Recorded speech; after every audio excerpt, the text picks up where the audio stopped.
In this video, I'm going to show you how to run OneDrive Personal on your PC step by step, so you can sign in, set it up correctly, and start syncing your files with ease. This is a simple process, but if you've never opened OneDrive before, it can be a little confusing the first time. By the end of this tutorial, you'll know exactly how to launch OneDrive Personal, connect to your Microsoft account, choose your folder location, and finish the setup so it runs automatically on your computer. If this video helps you out, make sure to hit the like button and subscribe for more helpful tutorials just like this. Alright, let's jump right in. First, go to the Start menu on your Windows PC. You can do this by clicking the Windows icon on your taskbar or pressing the Windows key on your keyboard. Once the Start menu opens, use the search bar and type OneDrive. You should see Microsoft OneDrive appear in the results. Click on it to open the app. If OneDrive is already installed, it should launch right away.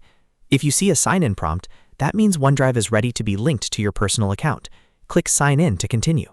Now enter your personal Microsoft account or Outlook account. This is the account you want to use for your OneDrive personal storage. If Microsoft asks for your password or sends a verification code to your email or phone, complete that step to confirm your identity.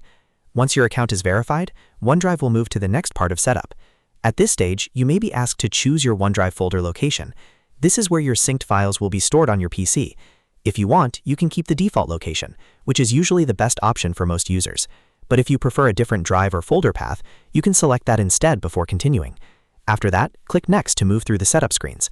Microsoft may show you a few quick options about backup, syncing, or file preferences. Just review each screen and continue by clicking Next until you reach the end. If any of the options seem helpful, you can enable them, but for a basic personal setup, the default settings are usually fine. Once everything is configured, click Finish to complete the setup. At this point, OneDrive Personal will begin running on your PC. You should see the OneDrive Cloud icon in the System tray, which tells you the app is active and syncing your files in the background. That means any files you place in your OneDrive folder will automatically upload and stay up to date across your devices. If you want to confirm it is working, open File Explorer and look for the OneDrive folder. You can drag and drop files into that folder, and OneDrive will start syncing them right away. This is especially useful if you want your documents, photos, and important files backed up and accessible from anywhere.